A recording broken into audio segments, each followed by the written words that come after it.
Hi, my name is Hamas. And my name is Shahbazz. Sweet. This is Scripture and Sexuality. Let's do it. Yeah. What's going to be our first question? All right, so I think it is, what do we have in common? What do we have in common? So, both law students. And we're friends. Yeah, literally. Look at the next one. That's it. Let's get this thing out of here. All right, so what's the difference? Ooh, negative one, isn't it? Yeah, it's negative. I mean, we're both Muslim, right? Both believe in Prophet Muhammad. Well, God first. Oh, God, Prophet Muhammad. I guess it changes after Prophet Muhammad. You got the caliphs, I got the imams. Yep. Boom. That's it. But the main goal is still there. Yeah, right? literally. Yep. That's the principle. Yeah, that's my turn. Yeah, it's your turn. Yeah, go on, do that. All right, so what does our religion teach about sexuality? I guess celibacy. Yeah, marriage. No sex before marriage.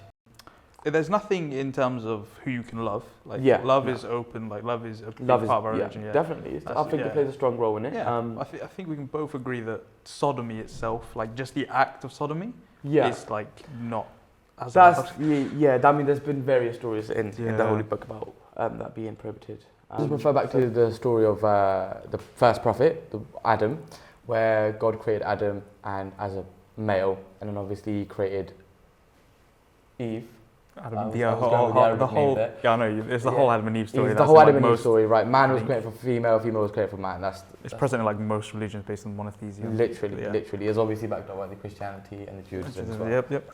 So now, does this aspect of sexuality influence someone in our life or someone we know? Well, there is someone. There is definitely someone that we know. And chap was in the closet for 30 years. 30 years, exactly. And obviously it was difficult for him. Yeah, it must be. Because obviously Islam doesn't necessarily accept it. True, but I reckon at the end of the day it's probably opinion, but I think we're going to look at that a little bit more. Yeah, I mean, I would go with that. It's definitely up to God. Yeah. To be judged, of course, but judged by God. But in regards to, he kept in the closet for 30 years. A long time, isn't it? There was no justifying by religion, well, especially not Islam either. So I think it didn't really go in his favour. I think our religion doesn't necessarily say anything about like love in terms of feelings, but maybe the act itself, like sodomy, for example. I think that's something that's. I think we're taking up a lot of time on this stuff, aren't we? What was this next? How can we promote a healthy relationship between LGBTQ+ and Islam? I think it's literally the same thing that we're referring to about culture. Yeah. I think even though something is not accepted in Islam or other religions, that doesn't mean they shouldn't be accepted into society.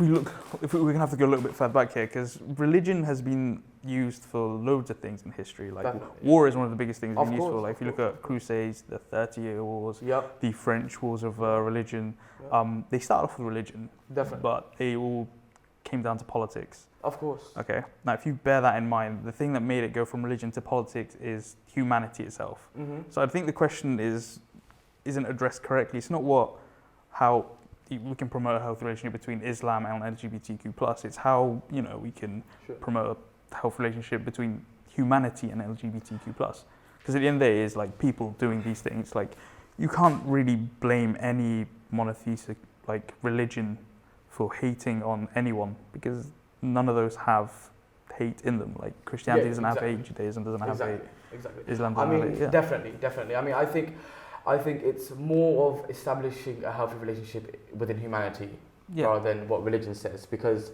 I'm just going to say one line, and then obviously you can add on to it. But although an act can be Islamically, Christianity, or Judaisly.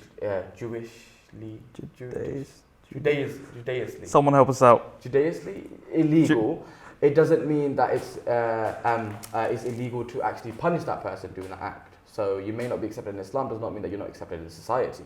We shouldn't, and we can't, I think you'll agree with that, is stopping or preventing anyone from that community to come to our mosques and our centres in any shape or form. Yeah, literally, because we're not someone to say that these people don't belong to a certain religion. Exactly, it's God's house at the end of the day. At the end of the day, God, we should do is accept. Yeah.